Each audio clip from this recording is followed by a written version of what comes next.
সবচাইতে বড় মুসলিম দল বাংলাদেশ জামাতে ইসলামী। শুধু আল্লাহ তাআলার আইনের প্রতিষ্ঠার কথা বলার অপরাধে আমাদেরকে খুন করা হয়েছে। এক এক করে আমাদের শীর্ষ 11 জন নেতাকে দুনিয়া থেকে বিদায় করা হয়েছে। 1000 সহযোদ্ধা সহকর্মীকে নির্মমভাবে বিনা বিচারে হত্যা করা হয়েছে। 5000 সহকর্মীকে জীবনের করে পঙ্গু করা হয়েছে।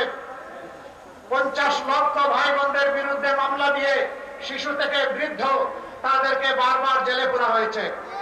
সবগুলো অফিস 13.5 বছর একটানা তালাবদ্ধ করে রাখা হয়েছে। আমাদের নেতৃবৃন্দের ঘর বাড়ি বুলডোজার দিয়ে ভাঙে গুড়িয়ে দেওয়া হয়েছে।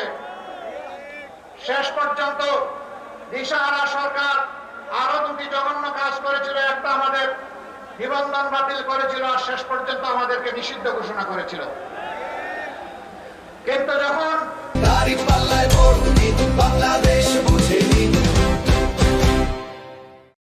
আল্লাহ রাব্বুল আলামিন 24-এর 5ই আগস্ট এই জাতির জীবনে একটু স্বস্তি দান করলেন, আমরা কোনো মিছিল করলাম না, আমরা কোনো মিটিং করলাম না, আমরা উচ্চাসে ফেটে পড়লাম না, আমরা আল্লাহ তাআলার শুকরিয়া আদায় করার জন্য সেজদায় পড়ে গেলাম যে আল্লাহ আমাদেরকে এই জগদ্দল পাথর আমাদের বুকের উপর থেকে সরিয়ে দিয়েছেন।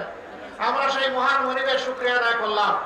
5 আগস্ট রাষ্ট্রেই আমরা ঘোষণা করলাম যে সংগঠন হিসাবে জামাতে ইসলামের উপর যত জুলুম করা হয়েছে, আজকের এই মুক্তির বিনিময়ে মহান আল্লাহ তাআলার শুকরিয়া আদায় করে বলছি, একজন জালিমের বিরুদ্ধে দল হিসাবে জামাতে ইসলামী কোনো প্রতিশোধ নেবে না। আমরা কথা রেখেছি, দল হিসাবে কারোর উপর থেকে আমরা কোনো প্রতিশোধ নেইনি।